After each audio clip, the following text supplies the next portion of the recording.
Good afternoon. My name is Donna Fiesel, and I'm your host of The Edge on IC Radio, your source for news and entertainment. You can also find us on television, channel 182 on Charter Communications and Abundance Television, which is found on Roku, Apple TV, and Amazon Fire. Don't forget the podcast, netsnewsnetwork.net. A very special friend with me right now, a special guest. His name is Doug McGee. He's with Second Chance Animal Shelter. Hey, Doug, how are you doing today? I'm doing fantastic. Good. Yeah, this is a good day, Second Chance Animal Shelter. I know we've been talking about volunteers, and some folks are coming in. Folks want to volunteer, and we're glad. Oh, absolutely. Volunteering, like I said, we're dependent. We need them.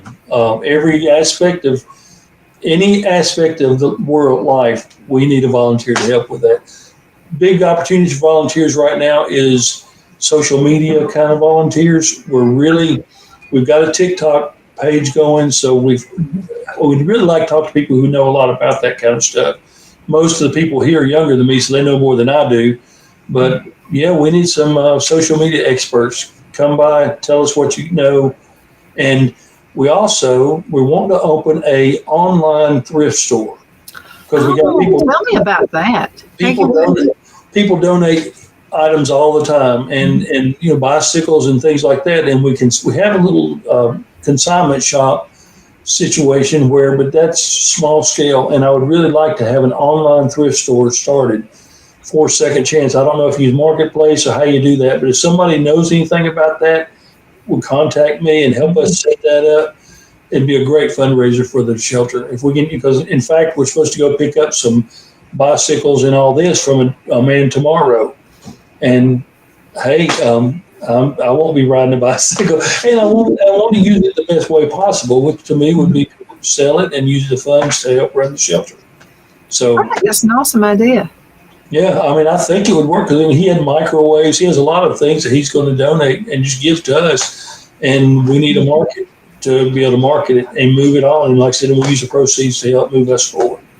Oh, and I love thrift stores. I'm going to tell you what, and you get a good deal and get something at a really good price. I mean, I'm for it. We wanted a brick and mortar thrift store, but there's a lot of them out there. A lot of towns aren't real supportive of them, because some of them do look like junkyards. Mm-hmm. But we just haven't got there. Plus, they're expensive to operate. You got to get everything set up to do.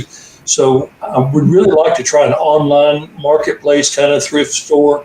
Mm-hmm. And people could donate. We'd take pictures, get that working, and just see what we can do. Almost like an eBay kind of situation. I don't know. Mm-hmm. It's just an idea. Because brick and mortar, rent's not cheap, power's not cheap. Having employees working at it. You got to have employees. Absolutely. So if we have an online thing, maybe we can use some of the volunteers and people that work here to kind of keep it moving that way. Who knows? Mm-hmm. It's just an idea. I think it's an excellent idea. And I also wanted to mention that I'm now a volunteer. Oh, absolutely. Hey, keep coming. We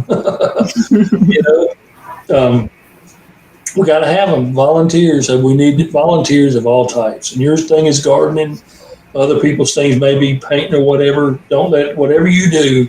If you have a talent and want to volunteer, we would love to have you, regardless of what your talent is. Yeah. And again, we brought this up at the last show. In several shows, we mentioned this. If you are a young person and you're thinking about being a veterinarian and you just love working with animals, this is a good way to try it before you buy it and pay for that big college education. Yeah, and the life experience, too. If you want to be a veterinarian, I'm going to tell you, it's kind of a sad story. Well, it could have been a sad story.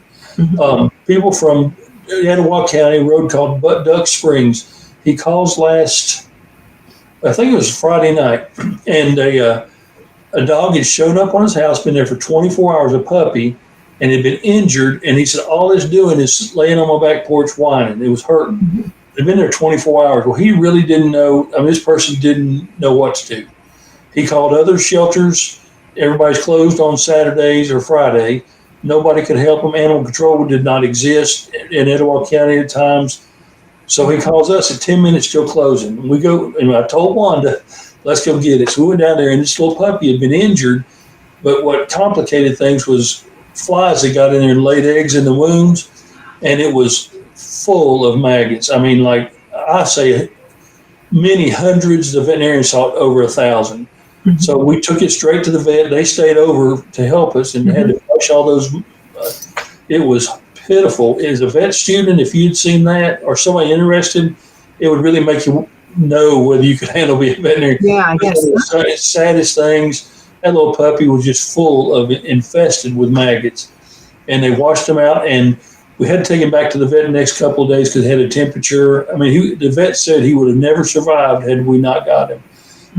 But now he's thriving. Still looks rough. I mean, he's still got some really bad wounds, but the maggots are gone, and he's healing. And I think in 2 months, he was about 8 weeks old. He was a young puppy. I think in 2 months, he'd be a beautiful dog and go on with his life. That's the kind of experience that would be invaluable to people who aspire to be a vet tech, veterinarian.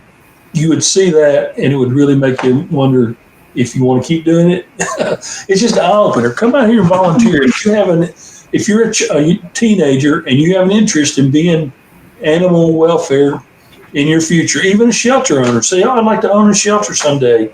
Come try it with us. Sample it.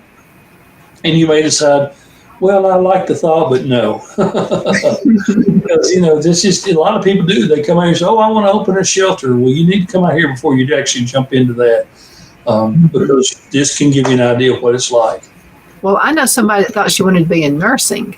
And she said she would say she was watching television, and television is mostly about drama. It's not the real thing. And so she's actually gets a degree in everything and went to work the first week. She knew she made a mistake. They had her working in the emergency room, and she saw we were living in Charlotte, North Carolina. It's a friend of mine and her daughter. And so she was at the trauma part of the hospital in Charlotte. Parents spending all this money for her to be a nurse, and right after decided she didn't want to be one. A lot of people make that mistake. They go into it, and while you're getting education, it is a lot different than once you get hands-on, everything changes. To me, I knew from when I was 2 days old, my character said, no, he wouldn't be a good nurse. Oh, no. The older you get, because I was just, I mean, you can watch a soap opera on television when people work in the hospital, and it's not, you don't have time for all the affairs and stuff they do. I mean, you're really working. It's a totally different atmosphere in the real world. It really is. That's a good way to try it before you buy it. It really is. If you want to be involved in anything with animals, I encourage you to come out here. Even if you need to volunteer, but if you want to come out and watch, just be a bystander and do nothing but watch, you would open up your eyes a lot to how this works and the heartache and the aggravation of people. And I'm telling you, it's going to be a really good life experience. And if you keep up with your hours, so if you go to apply for a college and you say, hey, I do want to be a veterinarian, you have all these volunteer hours that look good on a resume. It's just win-win. I mean, if you want to go into anything regarding animal welfare, animal control, I want to be an animal control guy. Come here first, at least for a weekend, and see what you think. I mean, and then you may think no, because most of our dogs come from animal control. So, you're going to interact with the animal control people that come in here. It's just life experience. If you want to come out here, I encourage, and we need the help. We are constantly struggling to get things done. So the more bodies that help, the better. I think it's just a grand idea. Absolutely. We were talking with Doug McGee, and he's with Second Chance Animal Shelter. And so, the whole thing was you're a police officer, and this whole thing happened about 2 minutes before we go into break. Let's briefly talk about this, how the whole thing started. It really is. It's really odd that my life could, of course, I think I've always been that way. I was working in the police department, and I went into dispatch, and dispatch was on one phone, and the other phone rang, so I picked it up, and the guy just told me, he said, hey, send animal control out to my house. Somebody dropped some puppies off, and I need them gone. And animal control worked with the police department, so I knew the procedure then was animal control would pick them up, they would take them to the vet, and that was it. They were dead puppies. That's the way it used to be in 2008.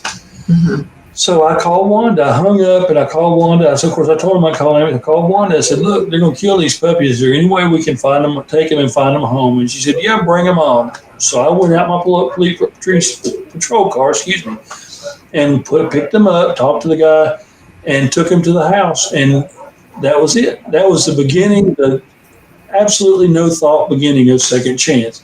Mm-hmm.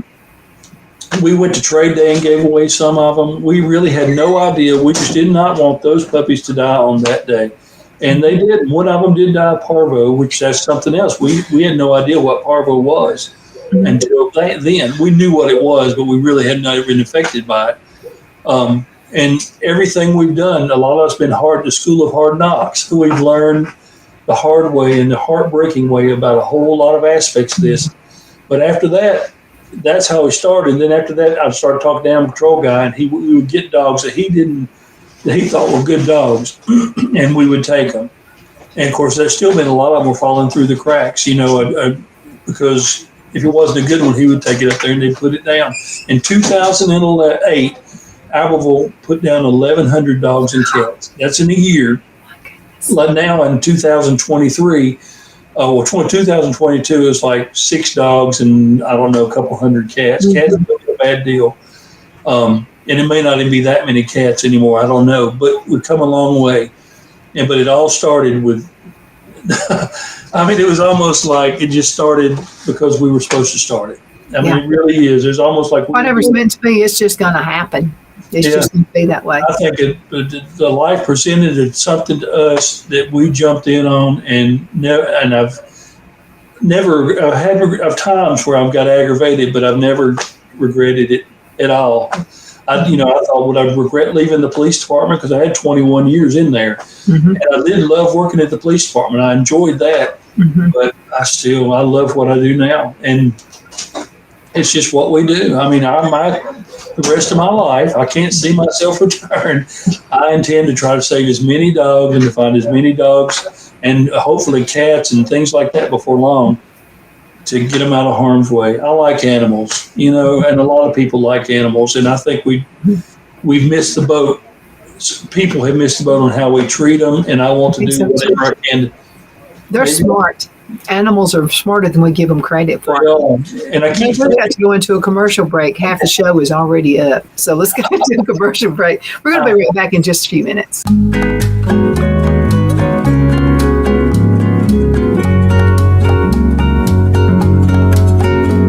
At Lamone's Mexican Restaurant, located in Henniger, Alabama, and voted Best Mexican Restaurant of DeKalb County, Alabama 2020, we're here to serve you with authentic Mexican cuisine. Order easily online by going to lamonsmex.com or call 256-657-3999 to place your order.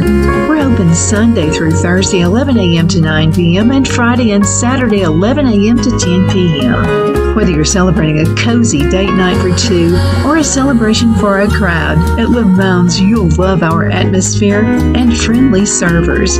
Thank you for dining with Lamone's Mexican Restaurant.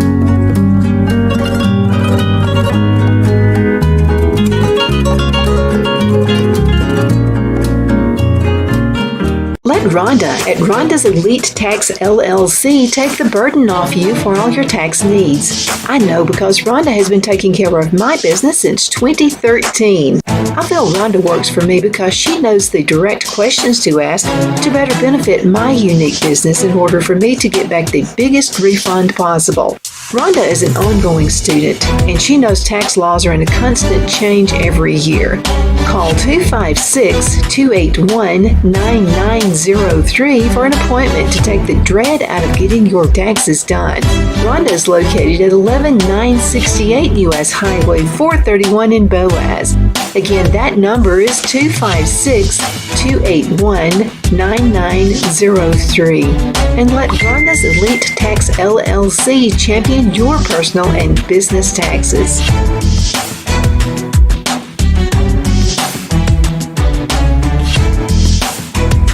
Jeff McCurdy of the McCurdy Law Firm has been a public service of this area for over 10 years.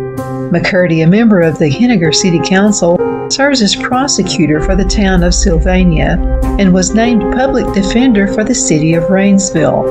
The McCurdy Law Firm is located at 17326 Alabama Highway 75 in Henniger to better represent his Jackson and DeKalb County clients.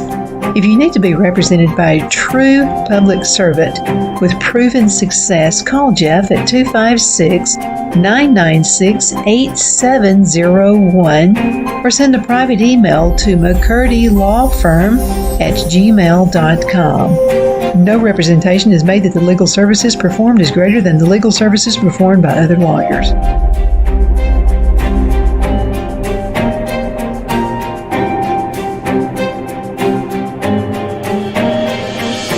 At Liberty Bank, we're all about community. Whether it's to help with a charity fundraiser or help families in need, toys at Christmas, or a local football team, we're here for you. You see, we realize the importance of family. Sometimes it's to build a new home or necessary home repairs. We're here for you. If you like the feel of a small town bank with all the conveniences of a big city bank, we're here to serve you. You will find us at any of our convenient locations in DeKalb, Marshall, Etowah, and Blount counties in North Alabama. You can call and speak with any of our friendly staff at 256-659-2175 or check us out on the web at libertybankal.com. And thank you for your support of our community. Member FDIC Equal Housing Lender.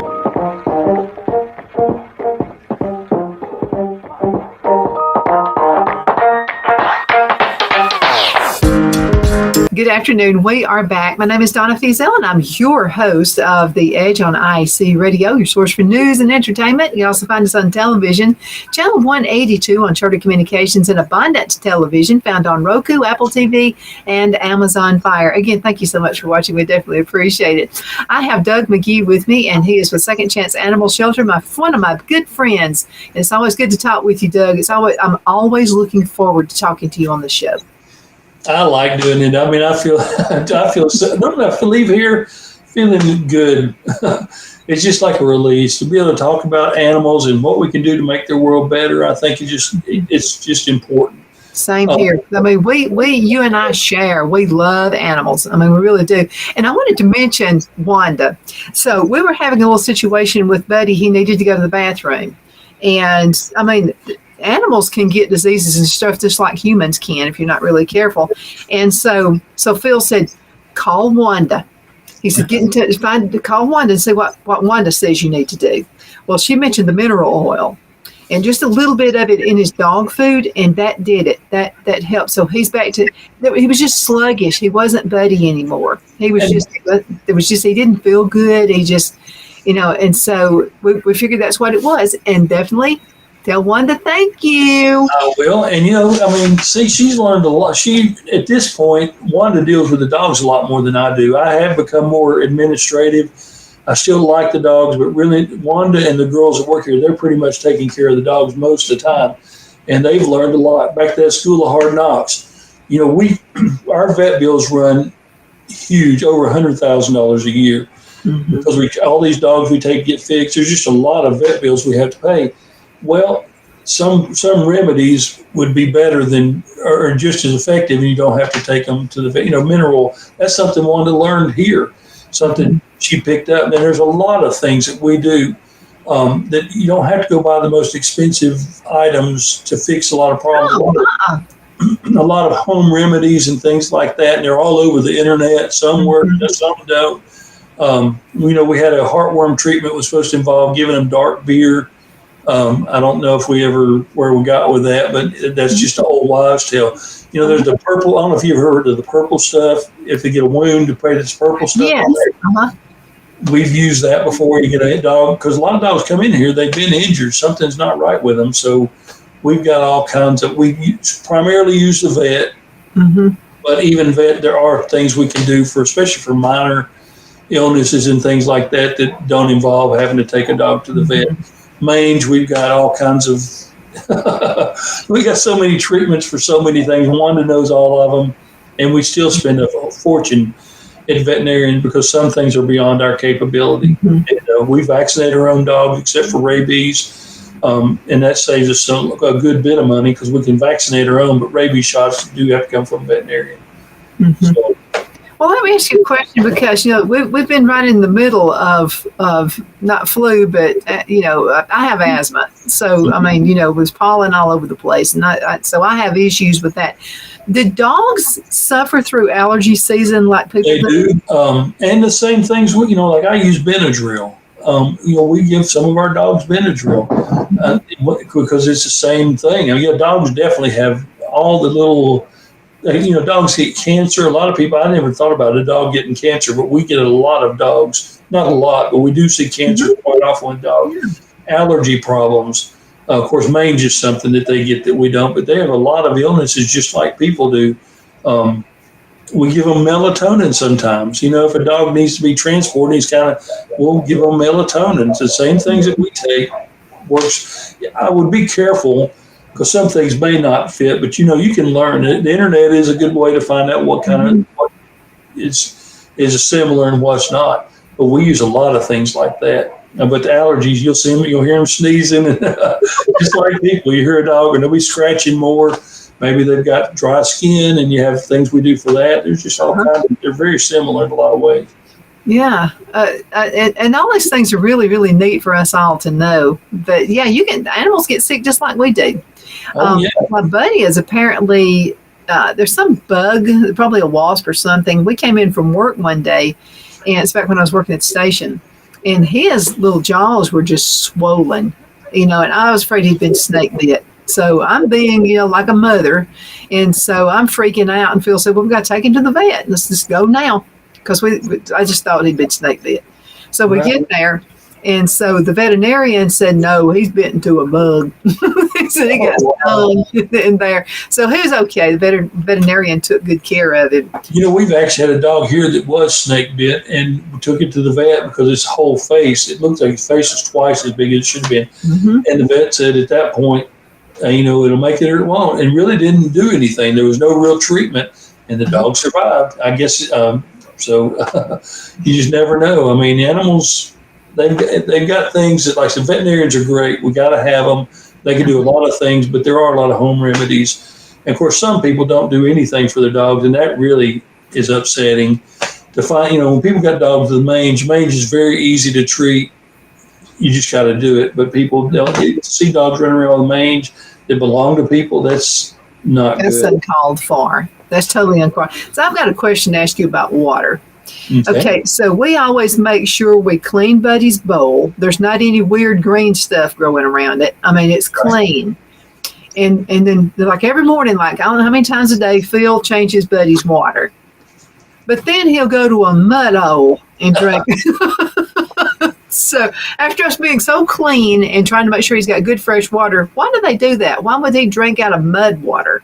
I have no idea. Just like why when we bathe the dog, and then the first chance it finds to roll around in something is disgusting, they will.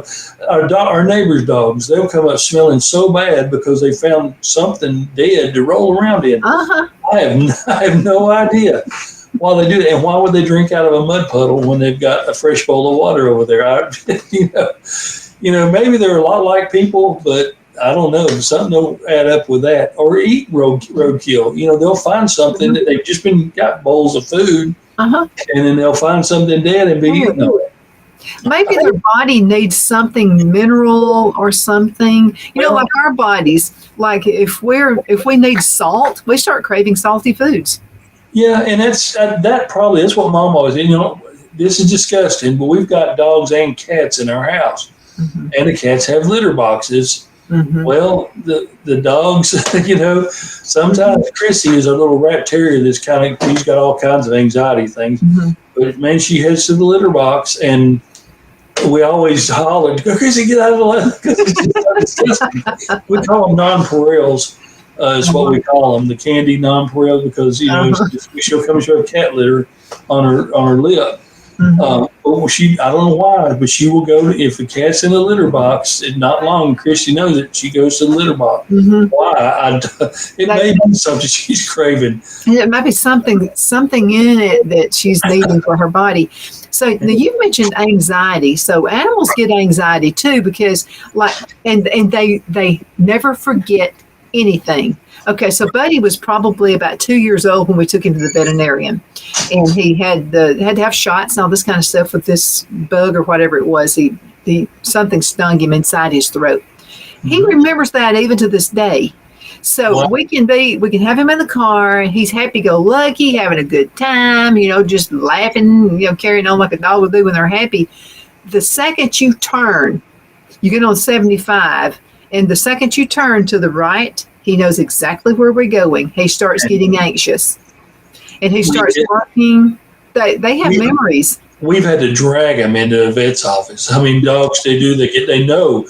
And that kind of goes with the animal control thing, too. If animal control, if they come here, the dogs react negatively towards animal control. A lot of these dogs, animal control, I could walk through there and they might bark, but if an animal control agent walks through, it's like the dogs they get a bad, it's just. They get a vibe. I think that their intuition is a lot deeper than we realize. Because I've seen that a lot. Sometimes if a man walks in here with a hat or sunglasses, certain dogs will go crazy. I mean, they will like viciously, and it tells me that they had an interaction at some point with a man with a hat or glasses that was negative, and so it's remembering that. I really believe dogs are.